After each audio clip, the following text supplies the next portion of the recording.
کے سلسلے میں بڑے اقوال ہمیں ملتے ہیں۔ ایک حدیث میں فرمایا اللہ کے نبی صلی اللہ علیہ وسلم نے کہ ہر نبی کا جنت میں ایک ساتھی ہوگا، ساتھی خاص ہوتا ہے، اور جنت میں میرے ساتھی خاص یعنی میرے رفیق خاص جو ہے عثمان غنی رضی اللہ عنہ۔ تو آپ اندازہ کر سکتے ہیں کہ اس قول میں، اس قول رسول صلی اللہ علیہ وسلم میں حضرت عثمان غنی رضی اللہ عنہ کا جو مقام و مرتبہ ہے وہ کیا ہے۔ ایک مقام پر اللہ کے نبی صلی اللہ علیہ وسلم نے فرمایا الہی تو عثمان سے راضی ہو جا اس لیے کہ میں اس سے راضی ہوں، اور پھر فرمایا عثمان کا اس کے بعد کوئی بھی عمل عثمان کو نقصان نہ پہنچا سکے گا۔ یہ عثمان غنی رضی اللہ عنہ کی محبت ہے، یہ آپ کا مقام و مرتبہ ہے۔ آپ رضی اللہ عنہ کو جنت ہی میں، آپ زندگی ہی میں جنت کی بشارت دی گئی۔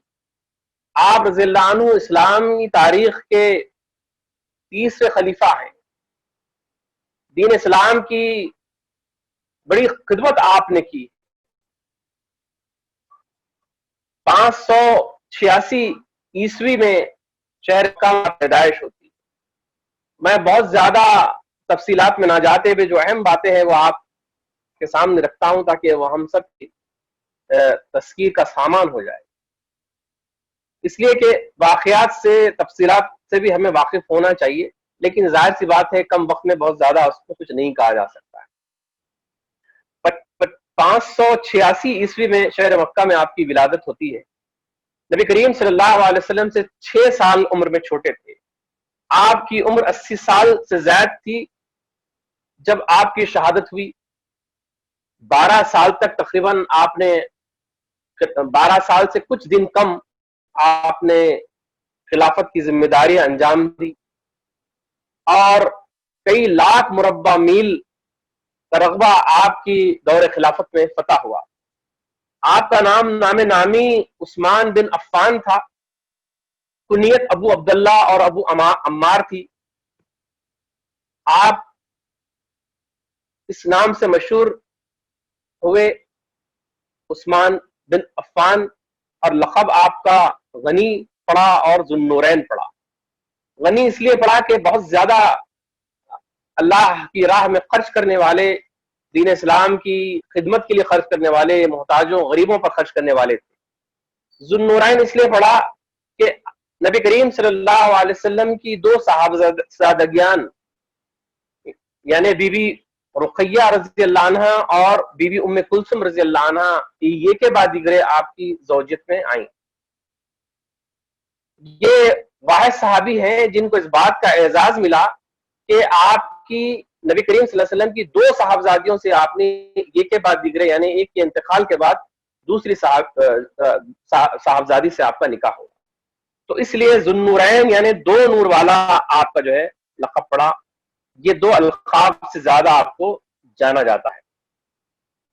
اور آپ کا جو خاندان تھا وہ 5ویں پشت پر یعنی سلسلے نسب کی 5ویں پشت پر جا کے نبی کریم صلی اللہ علیہ وسلم سے مل جاتا ہے، یعنی قریش کے اس خاندان سے آپ کا تعلق تھا جو بنو ہاشم کے خاندان سے بالکل قریب تر تھا، اور 5ویں پشت پہ جا کے آپ کے جو دادا تھے وہ دادا اور آپ نبی کریم صلی اللہ علیہ وسلم کے جو دادا تھے وہ آپس میں بھائی ہو جاتے ہیں۔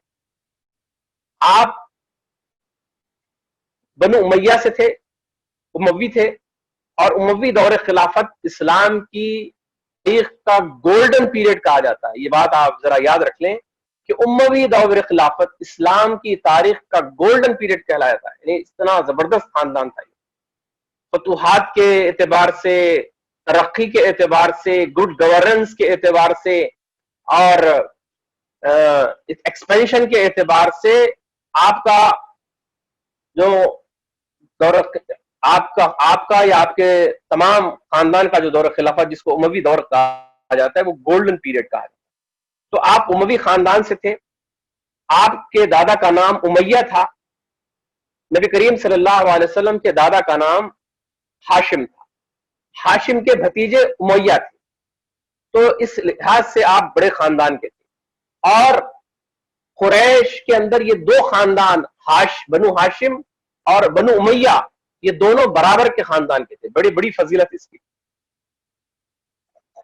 بنو ہاشم کو کعبے کی کلیدہ برداری اور اس کی خدمات کی ذمہ داری تھی، تو وہیں پر قریش کا جو فلیگ جس کے ذمہ تھا، یعنی علم جس کے ذمہ تھا، وہ بنو امیہ کے پاس. پڑھے لکھے لوگ تھے، قابل تھے، معاملہ فہم لوگ تھے، اور ڈپلومیٹک جو آداب ہوتے ہیں اس سے بڑے واقف لوگ تھے. تو یہ پورے خاندان کے اندر یہ چیز چلتی رہی بنو امیہ کے اندر. آپ کی والدہ کا نام عروہ تھا. بی بی عروہ کی جو والدہ تھی ان کا نام ام حکیم بیضا تھا. ام حکیم بیضا، ام حکیم بیضا نبی کریم صلی اللہ علیہ وسلم کی پھوپھی تھی. آپ دیکھیں کتنا قریبی تعلق تھا نبی کریم صلی اللہ علیہ وسلم سے حضرت عثمان غنی رضی اللہ عنہ. آپ کی جو پھوپھی تھی وہ حضرت عثمان غنی رضی اللہ عنہ کی نانی تھی. آپ کی جو والدہ تھی بی بی عروہ، وہ نبی کریم صلی اللہ علیہ وسلم کی چچا زاد بہن تھی. چچا زاد بہن تھی. اس لحاظ سے آپ نبی کریم صلی اللہ علیہ وسلم کے بھتیجے بھی ہوتے ہیں. یہ حضرت عثمان غنی رضی اللہ عنہ کا مقام و مرتبہ تھا. مکے کے چند پڑھے لکھے لوگوں میں آپ کا شمار ہوتا تھا. بچپن ہی سے آپ کو اچھا پڑھایا لکھایا گیا اور نوجوان تھے. آپ کی طبیعت بڑی شریف النفس تھے. کبھی دور جاہلیت میں آپ نے شراب کو ہاتھ نہیں لگایا. کسی طرح کی کوئی بڑے گناہ آپ سے سرزد نہیں ہوئے. فطرتاً بڑے سلیم الفطرت اور شریف النفس شخصیت کے مالک تھے. مکے کے چند نوجوان جس میں خود اللہ کے نبی صلی اللہ علیہ وسلم اور حضرت ابوبکر صدیق رضی اللہ عنہ، اس کے بعد حضرت عثمان غنی رضی اللہ عنہ کا نام آتا ہے، جو فطرتاً طبعی شریف النفس لوگ تھے. تو یہ حضرت عثمان غنی رضی اللہ عنہ کا مقام و مرتبہ. عثمان غنی رضی اللہ عنہ حضرت ابوبکر صدیق رضی اللہ عنہ کے تقریباً ساتھی دوست تھے اور ہم عمر تھے. تجارت میں بھی جو ہے آپ سے معاملات ہوتے تھے. تو اس لحاظ سے آپ کے بڑے قریبی دوست حضرت عثمان ابوبکر صدیق رضی اللہ عنہ کے عثمان غنی رضی اللہ عنہ. آپ کی جو تجارت تھی وہ غلے کی تجارت تھی. گرینز کا بزنس آپ کرتے تھے، کپڑے کا بزنس آپ کرتے تھے. قبول اسلام کا جو واقعہ ہے کہ آپ کی عمر کے 32ویں سال اللہ کے نبی صلی اللہ علیہ وسلم کی بعثت کا پہلا سال تھا، اور مکے کے چند لوگ تھے جنہوں نے اسلام قبول کیا تھا. ابوبکر صدیق رضی اللہ عنہ سے اکثر گفتگو ہوتی تھی، اور حضرت سودا رضی اللہ عنہ آپ کی خالہ تھی، یعنی عروہ بی بی عروہ کی بہن تھی حضرت سودا. حضرت سودا کے گھر آپ تشریف لے گئے، اور حضرت سودا رضی اللہ عنہ نے آپ رضی اللہ عنہ سے اللہ کے نبی صلی اللہ علیہ وسلم کے تعلق سے ذکر کیا اور بڑی تعریفیں کی. پھر یہی گفتگو کنٹینیویشن میں حضرت ابوبکر صدیق رضی اللہ عنہ سے دوسرے دن ہوئی، اور آپ نے جب یہ باتیں کہی تو آپ نے خیال ظاہر کیا کہ میں فوری ہی جو ہے اللہ کے نبی صلی اللہ علیہ وسلم کے دست پرست پر بیعت کرنا چاہتا ہوں، اسلام قبول کرنا چاہتا ہوں. یہ گفتگو ہو ہی رہی تھی کہ نبی کریم صلی اللہ علیہ وسلم وہاں تشریف لائے، اور آپ صلی اللہ علیہ وسلم نے فرمایا کہ اے عثمان، اللہ کی جنت کو قبول کر.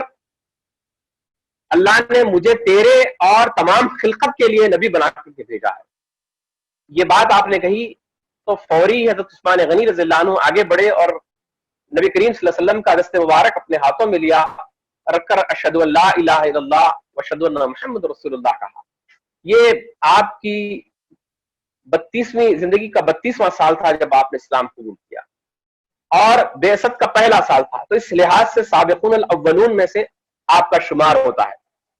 یہ آپ کا اعزاز تھا. ایمان لانے کے بعد بڑی تکالیف سے آپ گزرے. حالانکہ بڑے خاندان سے تھے، شریف زادے تھے، لیکن آپ کا جو چچا تھا حکم بن العاص، آپ کے والد کا انتقال ہو چکا تھا.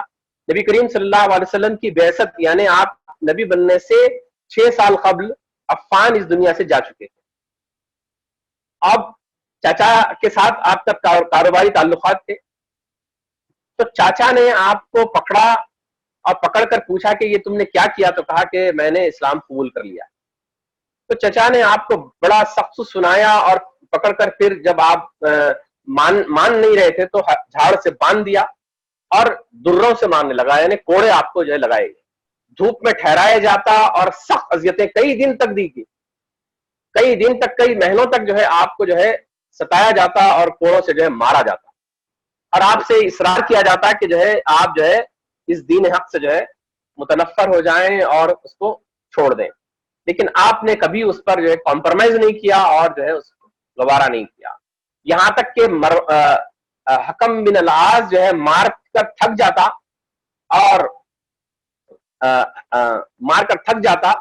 اور آپ کو کہتا، آپ کو دوسرے نوجوانوں کے حوالے کر دیتا، حکم بن اس کا العاص جو اس کا نام تھا چاچا۔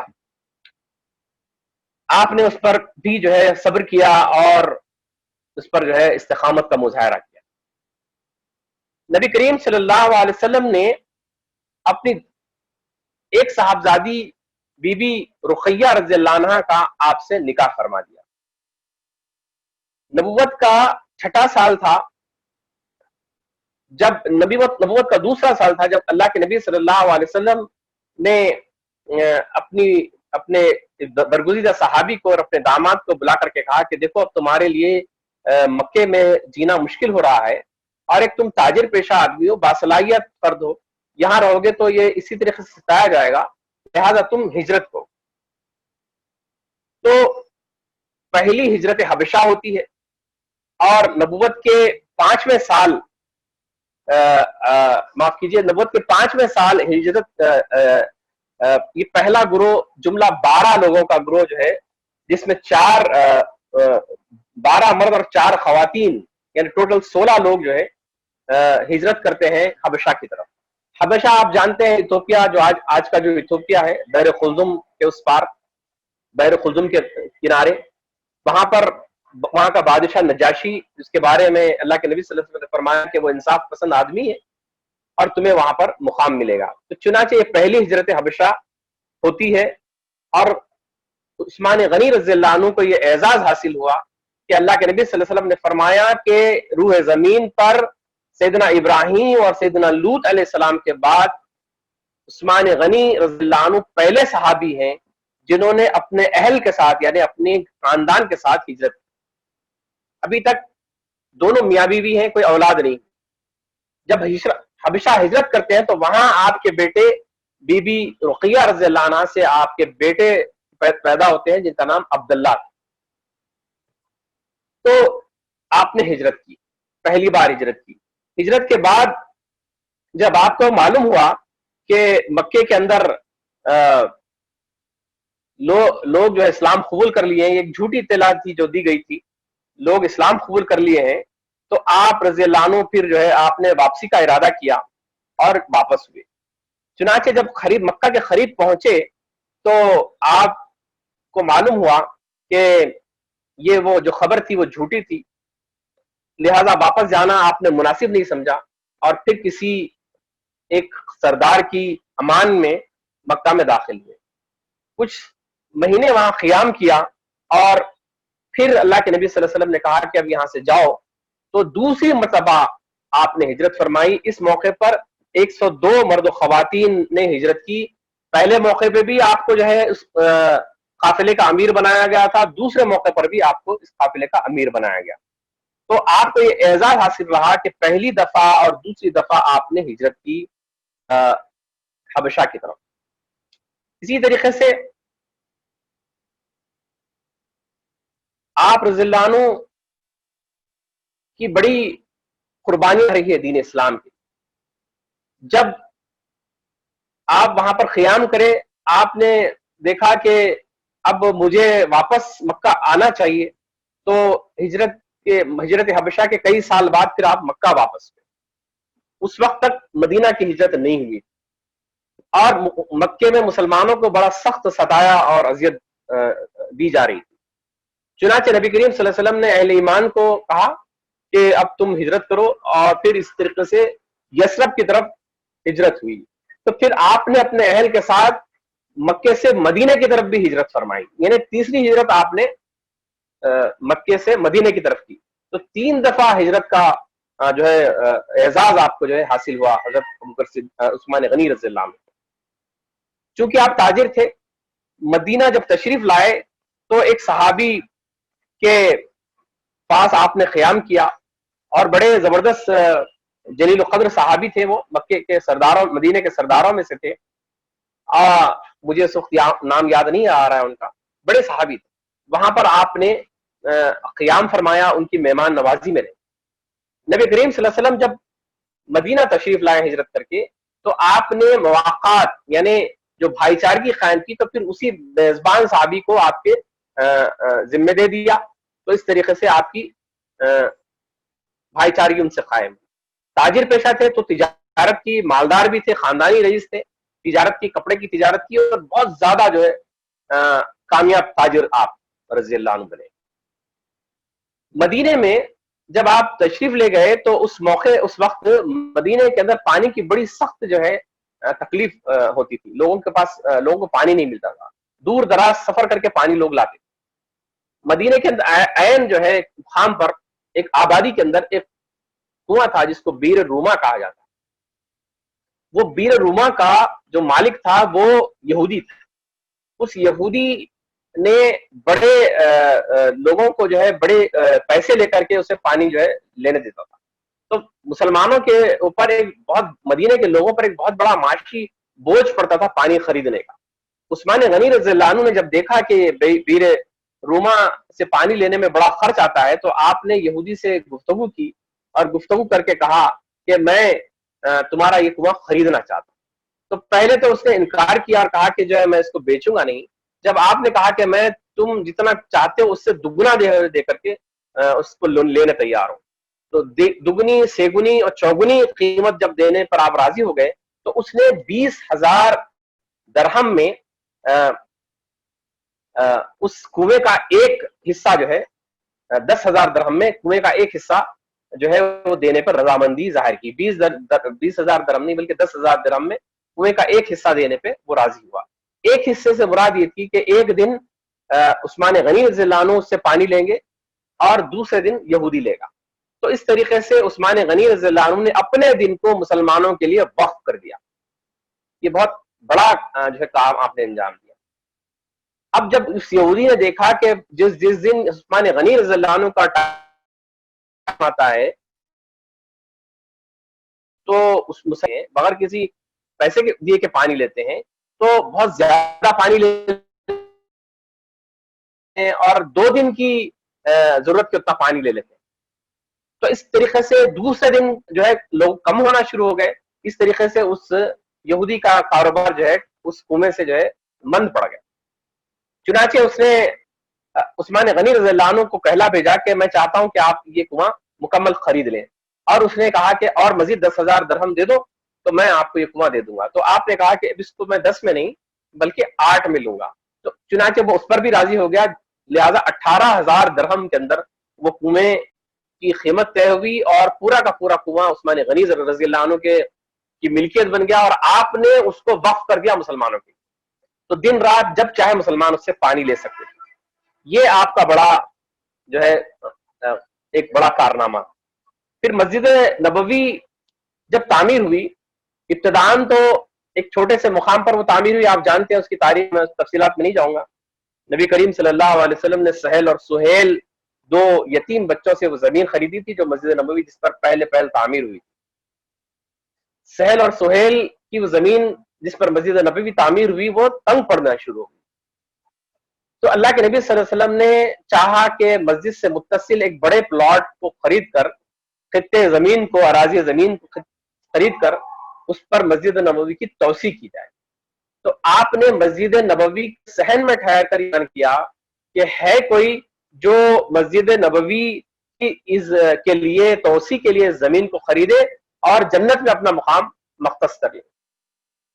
جب آپ کی زبان مبارک سے یہ لفظ نکلا تو عثمان غنی رضی اللہ عنہ نے بغیر کسی لمحہ گنوائے کے اٹھ کر کہا کہ اے اللہ کے نبی صلی اللہ علیہ وسلم، میں 10,000 درہم میں یہ زمین خریدتا ہوں اور اس کو وقف کرتا ہوں. اور فوری ہی جو ہے اس کی آپ نے قیمت ادا کر دی. یعنی اتنے مسابقت کرنے والے تھے کہ کوئی انتظار نہیں کیا، کسی کو دیکھا نہیں، بلکہ فوری اٹھے اور 10,000 درہم نکالا اور یکمشت دے کر کے اس زمین کو خریدا اور ویسے ہی اس کو وقف کر دیا. تو مسجد نبوی کا جو فرسٹ ایکسٹینشن تھا، پہلی توسیع جس کو آپ کہتے ہیں، وہ عثمان غنی رضی اللہ عنہ کی خریدی ہوئی زمین پر ہوا.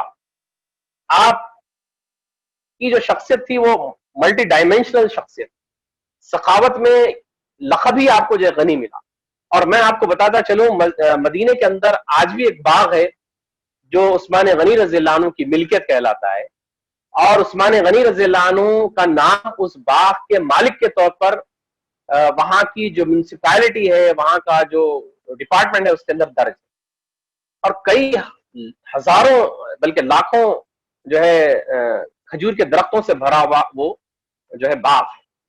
اور آج بھی جو اس کی آمدنی آتی ہے، جو ریونیو آتا ہے، وہ مسلمانوں کے کام خدمت کے لیے وقف. تو یہ اعزاز ہے، یعنی اللہ تعالیٰ اگر کسی کے مرتبے کو بلند کرنا چاہتا ہے، اس کو دینا چاہتا ہے، تو کیسے دیتا ہے؟ دیکھیے آپ، اتنے سال گزرنے کے بعد بھی عثمان غنی رضی اللہ عنہ کی جو سخاوت تھی، جو آپ کی جو نیت تھی، اس کا جو ہے ثمرہ جو ہے آج امت مسلمہ کے ایک بڑا طبقہ جو ہے اس سے فیض یاب ہو رہا ہے، ڈائریکٹلی فیض یاب ہو رہا ہے. عثمان غنی رضی اللہ عنہ کی خاص بات یہ بھی تھی کہ آپ قرآن مجید کے بڑے عالم تھے، بہت زبردست قاری تھے، کاتب وحی تھے. اللہ کے نبی صلی اللہ علیہ وسلم کو اگر کبھی کتابت کرنا ہوتا وحی کی، قرآن مجید کی، تو آپ کو بلاتے اور آپ سے لکھواتے. عثمان غنی رضی اللہ عنہ کی ایک اور خاصیت یہ تھی کہ آپ بڑے زبردست معاملہ فہم شخصیت، آپ بڑے نرم خو تھے، آپ بڑے زبردست جو ہے آپ کی شخصیت کے اندر طہارت اور پاکیزگی تھی. ہر روز نہایا کرتے تھے، کپڑے پاک صاف جو پہنا کرتے تھے. اور آپ کی شخصیت کی خاص بات یہ تھی کہ آپ بڑے شرمیلے تھے. ایک دفعہ نبی کریم صلی اللہ علیہ وسلم مدینے کے اندر ایک مقام پر بیٹھے ہوئے ہیں اور ساتھ میں آپ کے دیگر صحابہ بھی بیٹھے ہوئے ہیں، تو اچانک کسی کو آتا ہوا جب دیکھا تو آپ نے اپنے تیبند کو صحیح کیا، حالانکہ خود اللہ کے نبی صلی اللہ علیہ وسلم کی ذات گرامی میں بہت زیادہ پاکی، طہارت اور شرم و حیا آپ صلی اللہ علیہ وسلم کے اندر ہوا کرتی. اس کے باوجود بھی آپ کی پنڈلی سے تھوڑا سا کپڑا آپ کا ہٹا ہوا تھا، جو کہ کوئی خاص بات نہیں تھی. لیکن عثمان غنی رضی اللہ عنہ کی شخصیت میں یہ بات تھی کہ آپ کا کپڑا اس پر بھی جو ہے اس سے بھی جو ہے نیچے رہا کرتا. تو اللہ کے نبی صلی اللہ علیہ وسلم نے اس کو تیبند کو تھوڑا سا درست کیا اور کہا کہ دیکھو عثمان آ رہے ہیں. تو یہ اعزاز، یہ مقام و مرتبہ حضرت عثمان غنی رضی اللہ عنہ. پھر عثمان غنی رضی اللہ عنہ کی خاص بات یہ تھی کہ عثمان غنی رضی اللہ عنہ بڑے زبردست شجی بھی تھے، بہادر بھی تھے. چنانچہ آپ دیکھتے ہیں کہ ہر غزوے میں آپ جو ہے شریک رہے ہیں، غزوہ بدر کے علاوہ. غزوہ بدر کے موقع پر بی بی رقیہ رضی اللہ عنہ سخت بیمار تھی، علیل تھی، اور چلنے پھرنے کے قابل نہیں تھی، تو ان کی تیمارداری کی ضرورت تھی. تو نبی کریم صلی اللہ علیہ وسلم نے آپ سے کہا کہ تم جو ہے رقیہ کے پاس رہو اور ان کی تیمارداری کرو. نہ صرف یہ بلکہ آپ کو روکا، بلکہ آپ نے جو ہے اسامہ بن زید رضی اللہ عنہ کو بھی آپ کے پاس روکا، کہا کہ جو ہے آپ ان کی مدد کرنا، اور فرمایا کہ تمہارا مرتبہ مقام ویسا ہی رہے گا جیسا بدریوں کا ہے. چنانچہ آپ کو مدینے میں کہا کہ روک دیا گیا، اور اللہ کے نبی صلی اللہ علیہ وسلم بدر کی طرف گئے، اور بدر میں مسلمانوں کی کو جب کامیابی حاصل ہوئی، فتح حاصل ہوئی، تو عین جب فتح مسلمانوں کو حاصل ہوئی اسی وقت بی بی رقیہ رضی اللہ عنہ کا انتقال، اور آپ بڑے غمگین ہو گئے. نبی کریم صلی اللہ علیہ وسلم جب غزوے سے فارغ ہو کر مدینہ تشریف لائے تو آپ نے دیگر مجاہدین کی طرح آپ کو بھی ایک حصہ عطا کیا، اور فرمایا کہ تمہارا حصہ اور تمہارا اجر بھی اتنا ہی ہے جتنا بدری لوگوں کا ہے. تو آپ بدری صحابی بھی ہیں، اس معنی میں ہے کہ اللہ کے نبی صلی اللہ علیہ وسلم نے آپ کو بدریوں میں شامل فرمایا. آپ کی زوج محترمہ کے انتقال کے بعد آپ بہت زیادہ مغمون رہنے لگے، اور آپ کو اس بات کا دکھ ہوا کہ جو ہے میرا جو رشتہ اللہ کے نبی صلی اللہ علیہ وسلم سے تھا وہ ختم ہو گیا. اس کی فکر آپ کو ہوتی. اللہ کے نبی صلی اللہ علیہ وسلم کو جب یہ بات معلوم ہوئی تو آپ نے ان کو بلایا اور اپنی تیسری بیٹی یعنی بی بی کلثم ام کلثم رضی اللہ عنہا سے آپ کا عقد کیا. اس طریقے سے آپ ذو النورین کہلائے. پھر غزوہ احد میں آپ شرکت ہوئے. غزوہ احد میں آپ نے بڑی زبردست شجاعت سے مقابلہ کیا. آپ جانتے ہیں وہ درہ جہاں پر تیر اندازوں کو جو ہے متعین کیا گیا تھا، ان کی اس تھوڑی سی غفلت کی وجہ سے مسلمانوں کو جب شکست ہوئی اور یہ افواہ عام ہوئی کہ نبی کریم صلی اللہ علیہ وسلم شہید ہو گئے ہیں، تو آپ پر سکتہ طاری ہو گیا اور ویسے ہی آپ جو ہے ٹھہرے رہے. یہاں تک کہ جب لوگوں نے کہا کہ نہیں اللہ کے نبی صلی اللہ علیہ وسلم صحیح سلامت ہیں، تو پھر آپ جاں فشانی سے لڑتے رہے یہاں تک کہ جو اللہ کے نبی صلی اللہ علیہ وسلم سے جا ملے. تو یہ آپ کا مقام و مرتبہ. غزوہ خندق کے موقع پر بھی آپ نے بڑی شجاعت سے مقابلہ کیا. اس کی کھدائی کے موقع پر بھی آپ کو جو ذمہ داری دی گئی. یہاں تک کہ اس کی کھدائی کے بعد جب محاذ متعین کیے گئے تو ایک محاذ پر حضرت عثمان غنی رضی اللہ عنہ کو ذمہ دار بنا کر کہا گیا کہ یہ محاذ ان سپاہیوں کے ساتھ، ان صحابہ کے ساتھ آپ کو جو ہے اس کا دفاع کرنا. تو ایک مقام پر ڈیفینسو کمانڈر کے طور پر بھی جو ہے آپ شریک رہے. صلح حدیبیہ کے موقع پر آپ رہے. آپ جانتے ہیں، میں تفصیلات میں نہیں جاؤں گا. اللہ کے نبی صلی اللہ علیہ وسلم جب عمرہ کے غرض سے مکہ تشریف لے گئے تو مشرکین مکہ نے آنے نہیں دیا. اہل ایمان مسلمانوں کو جو ہے عمرہ کی اجازت نہیں دی گئی. تو پھر وہ ایک پورا جو ہے کرائسس جب ڈیولپ ہوا تو نبی کریم صلی اللہ علیہ وسلم نے عثمان غنی رضی اللہ عنہ کو اپنا ایمبیسیڈر بنا کر، اپنا سفیر بنا کر مکے کے لوگوں کے پاس بھیجا، اس لیے کہ آپ کی شرافت اور آپ کا مقام و مرتبہ سے سب لوگ واقف ہی تھے. تو آپ کو یہ اس بات کا یقین تھا کہ آپ کی گفتگو کا طریقہ، آپ کی معاملہ فہمی، آپ کی شخصیت سے لوگ متاثر رہیں گے اور جو ہے کچھ بات بن جائے گی. تو آپ وہاں تشریف لے گئے، مکے میں گفتگو ہوئی اور مشرکین مکہ نے آپ کی بات کو ڈینائی کیا. آپ کو جب جو ہے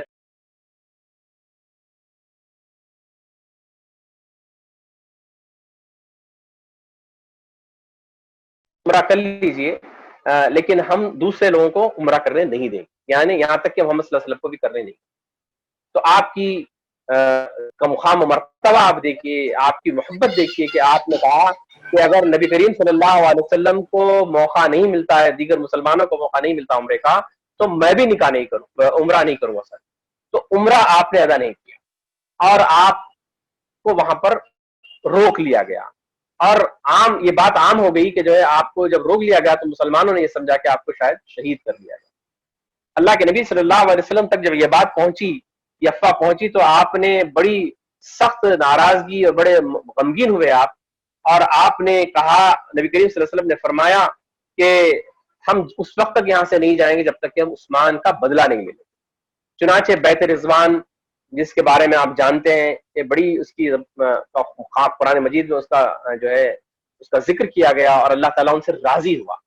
ان کے لوگوں کے صحابہ کے تعلق سے وہ آیت نازل ہوئی کہ لقد رضی اللہ عنہ، کہ اللہ تعالیٰ راضی ہو گیا ان لوگوں سے جنہوں نے بیعت کی آپ پر. کیا بیعت تھی؟ اس بات کی بیعت تھی کہ ہم اس وقت تک یہاں سے نہیں جائیں گے جب تک عثمان غنی رضی اللہ عنہ کی شہادت کا ہم بدلہ نہیں لے لیتا.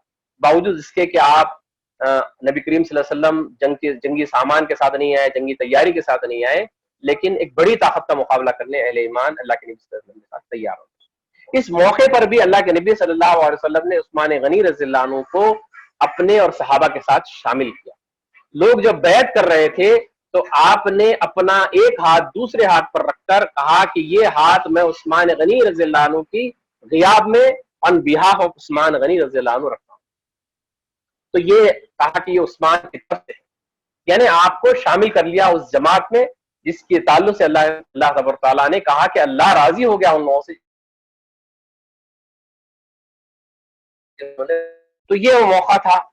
پھر اسی طریقے سے غزوہ خیبر کے موقع غزوہ ہوا. جب یہ غزوے میں فتح ہوئی، غزوہ خیبر میں، تو کہ نبی صلی اللہ علیہ وسلم نے آپ کو بہت کچھ زمین اور اس سے نوازا. موقع پر بھی عثمان غنی رضی اللہ عنہ شریک رہے. ہجرت کے 8ویں سال مکہ کے موقع پر بھی جو ہے اللہ نبی صلی اللہ علیہ وسلم کے ساتھ آپ موجود رہے. غزوہ حنین میں آپ نے شرکت کی. غزوہ تبوک کے موقع پر بہت زبردست آپ کی زندگی کا ہمیں ملتا ہے کہ آپ جانتے ہیں غزوہ تبوک کی پوری تاریخ سے آپ واقف ہے کیسا زبردست معرکہ تھا. ایک بڑی سپر پاور سے مقابلہ تھا. افرادی قوت کی کمی ہے, اموال کی کمی ہے, ہتھیاروں کی کمی ہے. ایسے موقع پر عثمان غنی رضی اللہ عنہ کا آپ مقام مرتبہ دیکھیے کہ ابوبکر صدیق رضی اللہ عنہ نے سارا مال لا کے ڈال دیا, عمر رضی اللہ عنہ نے آدھا لا کر کے ڈال دیا. عثمان غنی رضی اللہ عنہ کے بارے میں آتا ہے کہ عثمان غنی رضی اللہ عنہ نے اس وقت آپ کا ایک قافلہ جو ریڈی تھا, 300 اونٹ, 30 کلو چاندی اس قافلے پر, اس قافلے پر جو ہے جو ریڈی تھی, جو شام کی طرف جا رہی تھی, اور بہت کچھ اس پر لدا ہوا تھا, وہ پورا کا پورا لا کر کے جو ہے بیت المال میں آپ نے جمع کر دیا. 300 اونٹ, 30 کلو چاندی آپ نے لا کر کے جمع کر. اللہ کے نبی صلی اللہ علیہ وسلم نے بڑی آپ کو جو ہے دعائیں دی. جب آپ دعائیں سنی تو آپ پھر اٹھے اور اٹھ کر کے جا کر کے آپ نے مزید جو ہے 3.5 کلو سونا اور 200 کے قریب اونٹ جو ہے لا کر کے اللہ کے نبی صلی اللہ علیہ وسلم کے حوالے. پھر اللہ کے نبی صلی اللہ علیہ وسلم نے آپ پر مزید جو ہے آپ کو دعائیں دی. یہاں تک کہ روایت میں آتا ہے کہ 200 اونٹ, 200 گھوڑے, 3.5 کلو قریب سونا, 30 کلو کے قریب چاندی اور بہت کچھ اموال جو ہے آپ صلی اللہ علیہ وسلم کی آپ نے لا کر کے. اللہ کے نبی صلی اللہ علیہ وسلم نے اس موقع پر اس سارے سامان کو دیکھا اور اس سارے سامان پر آپ ہاتھ پھیرتے جاتے, اس کو الٹ پلٹتے اور کہتے جاتے کہ عثمان سے راضی ہو جا, اللہ عثمان سے راضی ہو جا, اے اللہ تو عثمان سے راضی ہو جا, میں عثمان سے راضی ہو گیا. اور پھر آپ نے فرمایا کہ عثمان, آج کے بعد عثمان کو کوئی عمل بھی جو ہے گزند نہیں پہنچائے گا, نقصان نہیں پہنچائے گا, یعنی آپ کو خلاصی دے دی. یہ عثمان غنی رضی اللہ عنہ کا مقام و مرتبہ. آپ کا دور خلافت بھی بڑا زبردست رہا. آپ کا دور خلافت آپ دیکھتے ہیں کہ 24 ہجری میں حضرت عمر رضی اللہ عنہ کی شہادت ہوتی ہے. ان کی تفصیلات سے آپ پورے واقف ہے, میں تفصیلات میں نہیں جاؤں. یکم محرم کو حضرت عمر فاروق رضی اللہ عنہ کی شہادت ہوتی ہے. آپ کو جب زخمی کیا جاتا ہے تو آپ اس زخمی حالت ہی میں ایک کونسل بناتے ہیں اور کہتے ہیں, آپ تجویز دیتے ہیں کہ میں 6 لوگوں کے نام تمہارے سامنے رکھتا ہوں, ان 6 میں سے تم جس کو چاہو اپنا خلیفہ بنا. تو ان 6 لوگوں میں پہلے حضرت عبد الرحمن بن عوف رضی اللہ عنہ, عثمان غنی رضی اللہ عنہ, طلحہ بن عبید اللہ ہے, حضرت علی بن ابی طالب ہیں, زبیر بن العوام ہیں اور سعد بن ابی وقاص. یہ 6 لوگ ہیں. ان 6 لوگوں میں فرماتے ہیں کہ ان میں 6 میں سے کسی ایک کو اپنا تم خلیفہ بنا لو. 2 دن تک اس پر گفتگو ہوتی ہے, مشاورتی کونسل پر اس پر گفتگو ہوتی ہے, اور پھر اس 2 دن کے بعد یونانیمسلی جو ہے حضرت عثمان غنی رضی اللہ عنہ کو مسلمانوں کا تیسرا خلیفہ جو ہے چن لیا جاتا ہے. نبی کریم صلی اللہ علیہ وسلم نے آپ کو زندگی میں بشارت دی تھی اور آپ سے فرمایا تھا کہ عثمان عنقریب تم پر جو ہے تم کو جو ہے خبا دی جائے گی, خلافت کی خبا دی جائے گی, تم کو اللہ عطا کرے گا, تم اس کو نہیں اتارنا. یہ عثمان غنی رضی اللہ عنہ کو اللہ کے نبی صلی اللہ علیہ وسلم کی طرف سے یہ بشارت دی گئی. آپ دیکھیے حضرت عثمان غنی رضی اللہ عنہ کا جو کارنامہ ہے, آپ کی دور خلافت میں زبردست فتوحات. آپ کی دور خلافت کی فتوحات کو ہم 2 حصوں میں تقسیم کر سکتے ہیں. ایک تو وہ حصہ ہے جس میں مسلمانوں نے پہلی دفعہ کچھ علاقوں کو فتح کیا. ایک وہ حصہ ہے جو آلریڈی عمر فاروق رضی اللہ عنہ کے زمانے میں فتح تو ہو گئے تھے, لیکن آپ کے وصال کے بعد, آپ کی شہادت کے بعد انہوں نے بغاوت کی, خروج کیا اور اپنے آپ کو آزاد کرنے کی کوشش کی. تو اس طریقے سے ان علاقوں کو بھی حضرت عثمان غنی رضی اللہ عنہ نے فتح کیا. اس میں آذربائیجان کا علاقہ ہے جس کو خالد ابن ولید رضی اللہ عنہ نے دوبارہ جو فتح کیا. آرمینیا ہیں, ہمدان ہیں, اسکندریہ ہے اور خراسان. یہ وہ علاقے ہیں جو اسلام عمر فاروق رضی اللہ عنہ کے دور خلافت میں فتح ہو گئے تھے, لیکن بعد میں انہوں نے جب خروج کیا تو پھر دوبارہ ان کو فتح کیا. تو یہ پہلا حصہ. پھر وہ علاقے جو پہلی دفعہ آپ کے زمانے میں فتح ہوئے وہ افریقہ ہے. افریقہ میں طرابلس ہے, پھر سائپرس ہے، مراکش ہے، الجزائر، تیونس ہیں، تبرستان ہے، جرجان ہے، افغانستان کا علاقے ہیں، ترکستان ہے، افقاز ہے، اس کو کوئی عقاب بھی کہا جاتا ہے.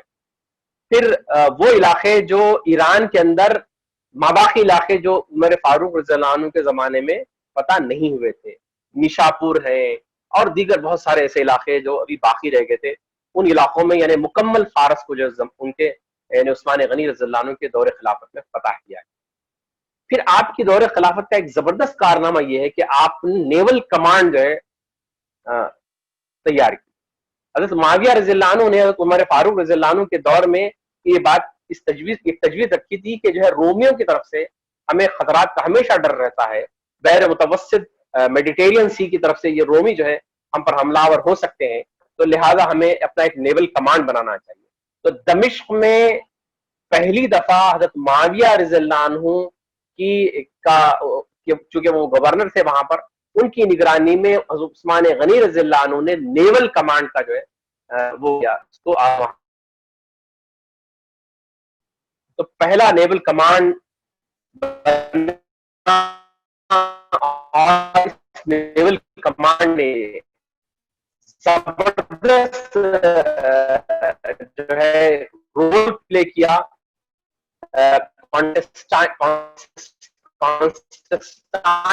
یعنی کو کہا جاتا ہے، نے 500 بحری جہازوں کے ساتھ شام اور مصر پر حملہ کرنے کی جو سازش کی، تیاری کی، اس کی جب اطلاع عثمان غنی رضی اللہ عنہ کو ملی تو آپ نے اس بحری بیڑے کو نہ صرف یہ کہ آرگنائز کیا بلکہ اس کو آگے بڑھایا، اور اس بحری بیڑے نے اسلامی لشکر نے جو بحری بیڑے کا زبردست نیول کمانڈ کا وہ تھا فورس تھا، اس نے آگے بڑھ کر بادشاہ روم کو اس کی اپنی قیادت کے اندر جو وہ قیادت کے اندر اس کا 500 بحری جہازوں کے ساتھ وہ آیا تھا، اس کو ایک بدترین شکست فائز دی، وہ بھاگا. اس کے بعد کبھی ہمت نہیں ہوئی ان کی کہ جو ہے مسلمانوں پر وہ حملہ آور ہوتے. یہ ایک عثمان غنی رضی اللہ عنہ کی دور خلافت کا ایک زبردست کارنامہ ہے.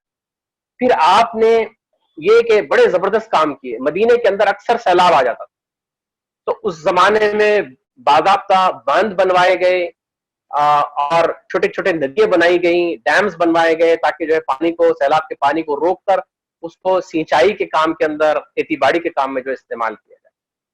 پھر آپ نے مختلف جو ہے سرائے بنائے، مسافروں کے ٹھہرنے کے سرائے بنائے، چاراگاہیں بنائیں، اونٹوں کے چرنے کی، مویشیوں کے چرنے کی چاراگاہیں بنائیں.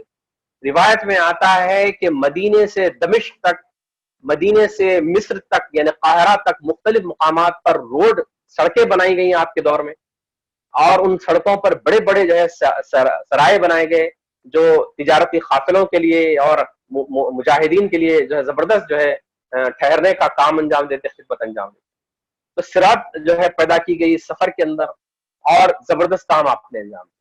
پھر جامع قرآن بھی آپ کو کہا جاتا ہے، آپ نے قرآن کو جمع کیا، اس کو اپنے ہاتھ سے لکھا، اور جب آپ کی دور خلافت آئی تو آپ نے پوری تجارت کو چھوڑ دیا. اب پوری طریقے سے آپ جو ہے ڈیڈیکیٹڈلی جو ہے خلافت کی اس پر جو ہے گامزن ہو گئے. اپنا مال آپ نے جو ہے اللہ کے راستے میں خرچ کر دیا. خلافت کی قبا پہننے سے پہلے کئی لاکھ درہم کے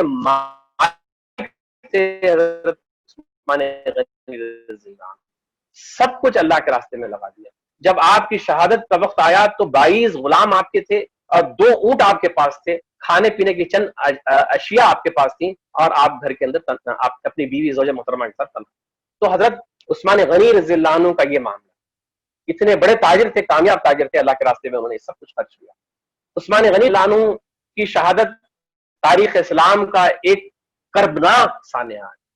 اس قدر کربناک سانحہ ہے کہ جس پر کتنا ہی دکھ کیا جائے، غم کیا جائے کم، کتنا ہی آنسو بہایا جائے کم. آج اگر اسلام اس سخت ترین حالات میں اگر ہے تو اس کی سب سے بڑی وجہ اور اس کی شروعات جو ہے عثمان غنی رضی اللہ عنہ کی اس سانے سے ہوتی ہے. میں ہوسٹ سے کہوں گا کہ وہ مجھے بتائیں کہ میرے پاس کتنا وقت ہے. میں سمجھتا ہوں کہ تقریباً وقت ہو چکا ہے، تو اگر مجھے وقت بتا دیا جائے تو میں اس کو کنکلوڈ کر لیتا ہوں. امیر مقامی جی جی آپ کتنا وقت ہے؟ السلام علیکم ورحمۃ اللہ وبرکاتہ. ویسا ہمارا ایک گھنٹے کا پروگرام ہوتا ہے، لیکن آپ جو ہے نا تھوڑا طویل کر سکتے ہیں، تھوڑا آپ اپنی بات کو تو کنکلوڈ کیجیے. 10 منٹ ہو اور 10-15 منٹ ہے، اور 10 منٹ کافی ہو جائیں گے. جی ٹھیک، جزاک اللہ. تو میں آپ سے عرض کر رہا تھا کہ عثمان غنی رضی اللہ عنہ کی شہادت اور آپ کا جو آپ کو شہید کیا گیا اس وقت کے حالات بڑے کربناک. وہیں سے شروعات ہوتی ہے تاریخ اسلام کی جو زب و حالی اس وقت جو ہم دیکھ رہے ہیں صورتحال. یہ بات ٹھیک ہے کہ خلافت عثمانیہ تک بھی مسلمان ایک بڑی پاور، ایک بڑی طاقت سمجھے جاتے تھے، لیکن جو ایک اسپرٹ تھی، جو اللہ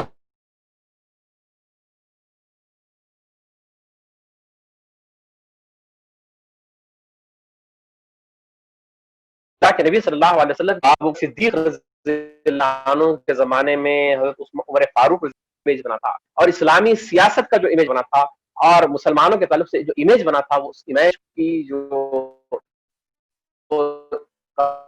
نقصان پہنچا وہ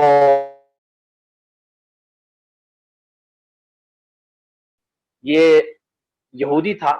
اس نے بظاہر جو اسلام قبول کیا تھا اور بڑا اپنے آپ کو متقی پیش کرتا تھا، لوگوں میں بڑی مجلسوں میں بیٹھا کرتا تھا. اس زمانے کے اندر شام میں دمشق کے بڑے بڑے روسا، بڑے بڑے لوگ اس سے ملتے تھے. خود قاہرہ کے اندر بڑے بڑے لوگ اس سے جو ہے روسا جو ہے اس سے ملاقات کرتے، اور اس نے بہت کم وقت میں ان لوگوں کے اندر اپنا ایک مقام و مرتبہ بنا لیا. اس نے مسلمانوں کو ورغلایا، اس وقت کے لوگوں کو ورغلایا کہ دیکھو عثمان غنی رضی اللہ عنہ جو تمہارے خلیفہ ہیں، انہوں نے تمہارے ساتھ بڑی خیانتیں کی، بیت المال کے ساتھ نعوذ باللہ بڑی خیانتیں کی، اپنے لوگوں کو بڑے بڑے مقام و مرتبے مراتب عطا کیے، اور اپنے خاندان کو بہت کچھ وہ دیتے ہیں، تم کو کچھ نہیں دیتے. یہاں تک کہ حضرت ابوبکر صدیق رضی اللہ عنہ کے ایک بیٹے تھے، ان کو بھی جو ہے وہ بھی اس سازشوں کے اندر آ گئے. آپ سمجھ سکتے ہیں کس قدر جو ہے سازشوں کا جال اس وقت جو ہے بنا گیا. اور یہ عثمان غنی رضی اللہ عنہ کے دور میں نہیں بنا گیا، بلکہ اس کی شروعات تو نبی کریم صلی اللہ علیہ وسلم کے وصال کے بعد ہو چکی. یہی وجہ ہے کہ خوارج کا آیا، مانعین زکوٰۃ کا جو ہے مسئلہ آیا، جنہوں نے زکوٰۃ دینے سے انکار کر دیا تھا، جس کا مقابلہ حضرت ابوبکر صدیق رضی اللہ عنہ نے کیا. پھر حضرت عمر فاروق رضی اللہ عنہ نے بھی خوارج سے مقابلہ کیا. عثمان غنی رضی اللہ عنہ کے مقابلے میں حضرت عمر رضی اللہ عنہ بڑے سخت آدمی تھے، تو بڑی سختی سے اس جو ہے فتنے کو آپ نے کچلا، اور کوئی بھی جو ہے آپ نے اس پر جو ہے وہ نہیں، نرمی کا مظاہرہ نہیں کیا. اور لیکن اس کے باوجود بھی آپ دیکھتے ہیں کہ عبداللہ بن سبا نے فیروز لولو کو تیار کیا، اور پھر ایک اور دوسرے لوگوں کو تیار کیا. چنانچہ عمر فاروق رضی اللہ عنہ کی شہادت فیروز لولو کے ہاتھوں ہوئی. اس ظالم نے آپ کو عین حالت نماز میں جو ہے زخمی کیا، جس کی وجہ سے آپ کی شہادت ہوئی. تو یہ سازشوں کا جال جو ہے اس زمانے میں دمشق کے اندر، قاہرہ کے اندر، مصر کے اندر جو ہے بنا جا رہا تھا، اور پھر ایک بڑے پیمانے پر بصرہ کے اندر، عراق کے اندر بھی جو ہے بنا جا رہا تھا. تو یہ پورا نیکسس تھا یہودیوں کا، جو آج بھی ہم دیکھتے ہیں یہی نیکسس چل رہا ہے.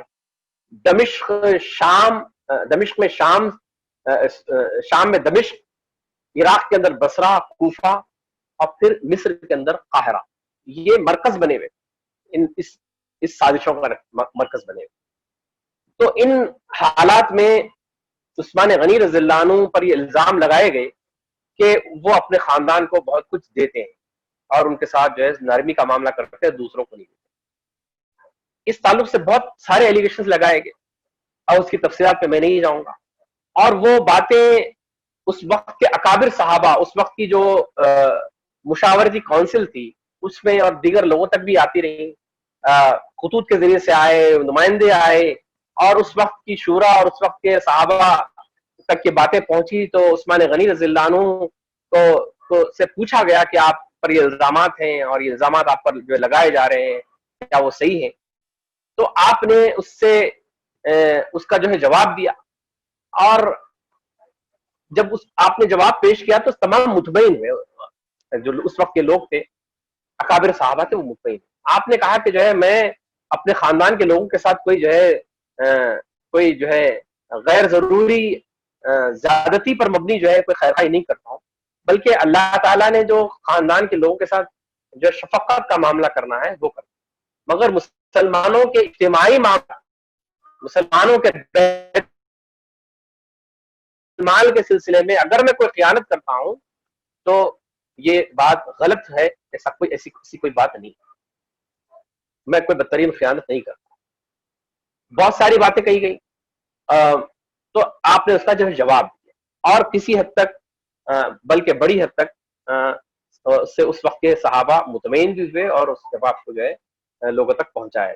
لیکن چونکہ سازشی لوگ تھے اور سازشیں جو ہے بنتے رہے اور مزید اس پر وہ کام کرتے رہے، اور عبداللہ بن سبا نے بہت کچھ کام کیا، یہاں تک کہ اس نے ایک پورا گروپ کوفہ کے اندر تیار کیا، بصرہ کے اندر تیار کیا، جو عراقی جو ہے باغیوں کا تھا، ایک گروپ مصر میں تیار ہوا قاہرہ کے اندر جو مصری باغیوں کا تھا، ان کی تعداد ہزاروں میں، اور ان کو اس نے سازش کر کے بھجایا مدینے کی طرف، تو وہ کوفہ اور بصرہ سے نکلے، کئی ہزار کی تعداد میں تھے، وہ مدینہ آئے، اور وہاں سے مصر سے یہ لوگ آئے، اور انہوں نے مدینے کا گھیراؤ کر لیا، مدینے کے باہر پڑاؤ ڈالا، اور یہ کہلوا بھیجا کہ عثمان رضی اللہ عنہ کے پاس، امیر المومنین کے پاس جو ہے یا تو دو آپشن ہے کہ وہ ہمارے ان مطالبات کو تسلیم کر لے یا پھر وہ جو ہے خلافت کو ترک کر۔ جب مطالبات رکھے گئے وہ اکابر صحابہ کے سامنے رکھے گئے، جس میں علی رضی اللہ اور دیگر صحابہ، اور حضرت عثمان غنی رضی اللہ عنہ سے جواب پوچھا گیا تو آپ نے تمام اس کی تفصیلات بتا دی، اور وہ جا کر کے حضرت علی رضی اللہ عنہ نے خود ان باغیوں تک بتائی، لیکن وہ اس پر راضی نہیں تھے، اور حضرت علی رضی اللہ عنہ نے وہ بہرحال ان کو منا کے کہا اور ان کو جو ہے ان کو ہم بات کریں، تمہارے مزید مطالبات رکھیں گے، لہذا تم یہاں سے چلے جاؤ۔ تو چنانچہ یہ باغی جو ہزاروں کی تعداد میں اس وقت وہاں موجود تھے مدینے کے باہر، وہ جو ہے چلے گئے۔ ان کے جانے کے چند دن بعد ہی جو ہے مدینے کے اندر پھر زبردست جو ہے گھوڑوں کی ٹاپوں کی آوازیں آنے لگی اور شور و غپ ہونے لگا، اور انتقام بدلہ کی جو ہے آوازیں بلند ہونے لگی۔ حضرت علی رضی اللہ عنہ باہر نکلے، دیکھا دیگر صحابہ باہر دیکھا تو مدینے کو پورے طریقے سے جو ہے اندر باغی ہزاروں کی تعداد میں آ گئے تھے، اور مدینے کے اندر انہوں نے کنٹرول حاصل کر لیا تھا، یہاں تک کہ مسجد نبوی کا کنٹرول حاصل کر لیا گیا، عثمان غنی رضی اللہ عنہ کے گھر کو مکمل جو ہے گھیر لیا گیا۔ حضرت علی رضی اللہ عنہ آگے بڑھے اور دیگر صحابہ آئے، جس میں زبیر بن عوام ہے اور دیگر صحابہ آئے، آ کر کے انہوں نے ان کو سمجھانے کی کوششیں کی اور پوچھا کہ تم لوگ تو چلے گئے تھے پھر واپس کیوں آئے؟ تو انہوں نے کہا یہ جو باغی آئے تھے وہ مصر کے باغی تھے۔ مصر کے باغیوں نے کہا کہ ہم جب مدینے سے جا رہے تھے مصر کی طرف تو ایک پڑاؤ پر ہم نے دیکھا کہ ایک سوار بڑی تیزی سے جو ہے سرپٹ گھوڑا دوڑاتا ہوا جو ہے جا رہا ہے، تو ہم نے اس کو روکا اور اس کو دیکھا کہ وہ مشکوک آدمی تھا، تو اس کی ہم نے جب تلاشی لی تو اس کے پاس سے خط نکلا، اور وہ خط تھا امیر المومنین کا مصر کے گورنر کے نام، کہ اس میں کہا گیا تھا کہ یہ لوگ جو مدینہ سے چلے ہیں مصری لوگ ہیں، مصر جب قاہرہ پہنچے تو ان تمام کو جو ہے قتل کر دیں۔ تو ہمیں یہ بات کا اندازہ ہو گیا کہ ہمارے ساتھ دھوکہ کیا جا رہا ہے، ہم کو تو کہا گیا کہ ہمارے مطالبات مان لیے گئے ہیں، لیکن دراصل جو ہے ہمیں قتل کرنے کی سازشیں ہو رہی ہیں، اور یہ حضرت عثمان غنی نے کی ہے، امیر المومنین نے کی، لہٰذا ہم بدلہ چاہتے ہیں۔ اتنے میں کوفہ کے لوگ بھی واپس آئے، کوفہ جو قافلہ چلا گیا تھا عراق، ان سے پوچھا گیا کہ جو ہے ٹھیک ہے انہوں نے تو یہ بات کہی، خط کی بات کہی، تم کو کیا مسئلہ تھا؟ تو انہوں نے کوئی جواب نہیں دیا۔ تو اس سے یہ بات معلوم ہوئی کہ ایک سازش تھی جو عثمان غنی رضی اللہ عنہ کے خلاف رچی گئی۔ عثمان غنی رضی اللہ عنہ کو بلا کر پوچھا گیا تو عثمان غنی رضی اللہ عنہ نے کہا کہ خدا کی قسم ہے میں نے ایسا کوئی خط نہیں لکھا، آپ نے قسم کھائی، کہا کہ اس خط سے میرا کوئی تعلق نہیں، اور میں نے ایسا کوئی خط لکھا نہیں۔ بعد میں لوگوں نے یہ قیاس کیا کہ مروان بن حکم جو عثمان غنی رضی اللہ عنہ کا مشیر خاص تھا، اس نے کام ان بہاف آف عمر عثمان غنی رضی اللہ عنہ نے کیا، اس کی کوئی تصدیق نہیں ہو سکی، لوگوں نے قیاس ظاہر کیا. تو یہ بہرحال ایلیگیشنز آپ پر لگائے گئے اور آپ کو جو ہے محصور کر دیا گیا اپنے گھر میں. یہ سلسلہ تقریباً 40 دن تک جاری رہا. اس دوران مدینے کے اندر اکابر صحابہ نے اور مدینے کے انصار نے جمع ہو کر کے تقریباً 800 کی تعداد میں عثمان غنی رضی اللہ عنہ کے پاس وہ گئے، نوجوان گئے، جس میں حسن بن علی ہیں، حسین بن علی ہیں اور دیگر صحابہ ہیں. آ کر کے کہا کہ امیر المومنین آپ حکم دیجئے، ہم 800 جانبدار ہیں جو اس وقت ان باغیوں کا مقابلہ کریں گے اور ہم ان کو بھاگنے پر مجبور کر دیں گے. عثمان غنی رضی اللہ عنہ نے کہا کہ تم اگر میری اطاعت فرماتے ہو تو ایک شخص بھی جو ہے ان باغیوں پر ہاتھ نہیں اٹھائے. کوئی قتل و غارت گری، کسی طرح کی کوئی جو ہے جنگ میں نہیں چاہتا مدینے کے اندر، تم جو ہے مجھے میرے حال پر چھوڑ دو. لہٰذا بادل ناخواستہ وہ 800 کے قریب جو جانثار تھے، جو چاہتے تھے کہ ان باغیوں کا مقابلہ کیا جائے، وہ چلے. پھر حضرت علی رضی اللہ عنہ اپنے دونوں بیٹوں کے ساتھ آئے اور آ کر کے کہا، اے ام المومنین، میں آپ خدا کا واسطہ دے کر کہتا ہوں کہ آپ ہمیں اجازت دیجئے کہ ہم ان کا مقابلہ کریں. اس لیے کہ جب اسلام کمزور تھا تو آپ نے اپنی مال سے، اپنی جان کے ذریعے سے اسلام کو مضبوط کیا اور اسلام کو یہاں تک پہنچایا، اور ہم آپ کے ساتھی تھے اور ہم اللہ کے نبی صلی اللہ علیہ وسلم کے ساتھی تھے. تو میں اس موقع پر آپ کو خدا کا واسطہ دے کر کہتا ہوں آپ مجھے اجازت دیجیے. حضرت علی رضی اللہ عنہ خود تلوار اپنے جسم پر سجائے اپنے دونوں بیٹوں کے ساتھ آئے. حضرت عثمان غنی رضی اللہ عنہ نے کہا کہ میں نہیں چاہتا، میں تم کو خدا کا واسطہ دے کر کہتا ہوں کہ تم اگر میری اطاعت کرنا چاہتے ہو تو یہاں سے چلے جاؤ اور مجھے میرے حال پر چھوڑ دو، باغیوں سے کوئی جو ہے جنگ نہیں ہو.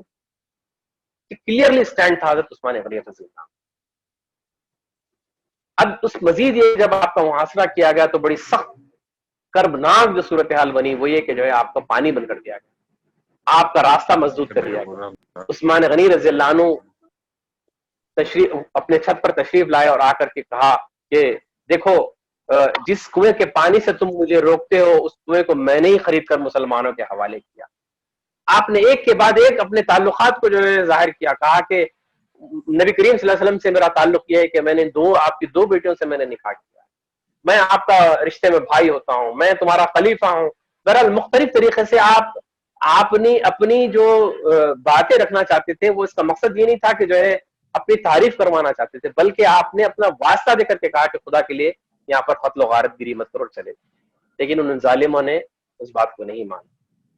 ام حبیبہ رضی اللہ عنہا نے کچھ سامان آپ کو جو ہے کھانے کے لیے بھیجا، حضرت علی نے کچھ مشکیزیں پانی کے بھیجے. اس طریقے سے کچھ دن چلتا رہا، یہاں تک کہ آپ کے گھر کا پانی بھی ختم ہو گیا، کھانا بھی ختم ہو گیا. اور ایک دن جمعے کا دن تھا، 18 ذی الحجہ کی تھی، 35 ہجری سال تھا. مدینے میں پر باغیوں کا جو ہے قبضہ ہوا اور اس دن حضرت عثمان غنی رضی اللہ عنہ کے گھر پر حملہ ہوا 40 دن کے بعد. اس حملے میں اللہ کے برگزیدہ بندے اور صحابی رسول خلیفہ سوم عثمان غنی رضی اللہ عنہ شہید ہوئے. آپ کی شہادت بھی بڑی رلا دینے والی، بڑی کربناک بات ہے. آپ قرآن مجید پڑھ رہے تھے، روزے سے تھے، قرآن مجید تلاوت ہو رہی،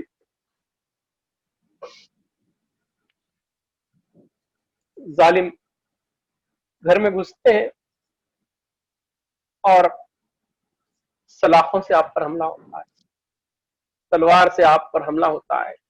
آپ کی زوجہ محترمہ حضرت نائرہ رضی اللہ عنہا کے بڑھتی ہے، تلوار کو روکنے کی کوشش کرتی ہے، آپ کی 3 انگلیاں کٹ جاتی ہے اور وہ وار پھر عثمان غنی رضی اللہ عنہ پر آپ کے جسم مبارک پر کئی ضرب پڑتے ہیں. آپ کی زبان مبارک سے بسم اللہ توکلت علی اللہ نکلتا ہے. لوگوں نے دیکھا قرآن مجید کی وہ آیت سورہ بقرہ سَيَكْفِيكَهُمُ اللَّهُ وَهُوَ السَّمِيعُ الْعَلِيمُ کہ اللہ کافی ہے اور وہ سمیع ہے اور علیم ہے۔ اس آیت مبارکہ پر عثمان غنی رضی اللہ عنہ کا خون گرتا ہے۔ فَسَيَكْفِيكَهُمُ اللَّهُ وَهُوَ السَّمِيعُ الْعَلِيمُ۔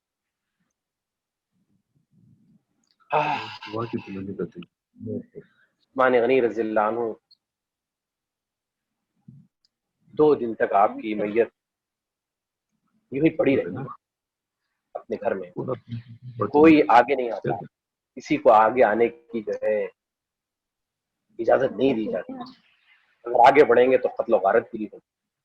یہاں تک کہ دوسرے دن کچھ صحابہ رات کی تاریک میں گھر میں آتے ہیں اور آپ کی میت اٹھاتے ہیں اور بقی میں خاموشی سے لے جا کر کے آپ کی تدفین ہوتی ہے۔ 2 دن تک آپ کی میت پڑی ہے، خون میں لت پت پڑی ہے، ظاہر سی بات ہے شہید ہے، تو اسی کپڑوں میں، اسی لباس میں، خون میں تر بتر لاش کو جو ہے بقی کے اندر ایک مقام پر مخفی طور پر جو ہے دفنا دیا جاتا ہے اور زمین کو برابر کر دیا جاتا ہے تاکہ جو ہے آپ کی قبر کی جو ہے کوئی مقام کوئی نشانی نہ ملے۔ کابل سے مراکش تک کا زبردست حکمران، اس کی نماز جنازہ محض 70 لوگ پڑھتے ہیں، 70 صحابہ، بڑی مشکل سے پڑھی جاتی ہے۔ اس طرح یہ اللہ کے برگزیدہ بندے نبی کریم صلی اللہ علیہ وسلم کے بھائی، بھتیجے، داماد اور اسلام پر بے شمار احسانات کرنے والی برگزیدہ شخصیت اس دنیا سے رخصت ہوتی ہے۔ یہ مظلومی، یہ بے دردی کا مظاہرہ تاریخ اسلام نے شاید ہی کبھی دیکھا ہو۔ یہ عثمان غنی رضی اللہ عنہ ہے۔ اللہ تعالیٰ سے دعا ہے کہ عثمان غنی رضی اللہ عنہ کی سیرت پر ہم سب کو عمل کرنے کی توفیق عطا فرمائے، آپ سے بے انتہا محبت کی ہمیں توفیق عطا فرمائے، آپ کی زندگی ہمارے لیے مشعل راہ بنے، ہمارے نوجوانوں کے لیے مشعل راہ بنے۔ اللہ تعالیٰ سے دعا ہے کہ اللہ تعالیٰ جس طرح عثمان غنی رضی اللہ عنہ سے وعدہ کیا گیا ہے جنت کا اور آپ صلی اللہ علیہ وسلم کی معیت کا، اللہ تعالیٰ ہمیں ان لوگوں میں شامل فرمائیں جو آپ کے غلام بن کر زندگی گزارنا چاہتے ہیں، جو آپ کی غلامی میں اپنے آپ کو دے کر اپنے لیے خوش نصیبی سمجھتے ہیں۔ ہم سب اس بات سے متمنی ہوں کہ آپ کی سیرت ہماری زندگیوں کے لیے مشعل راہ بن جائے۔ الحمد للہ۔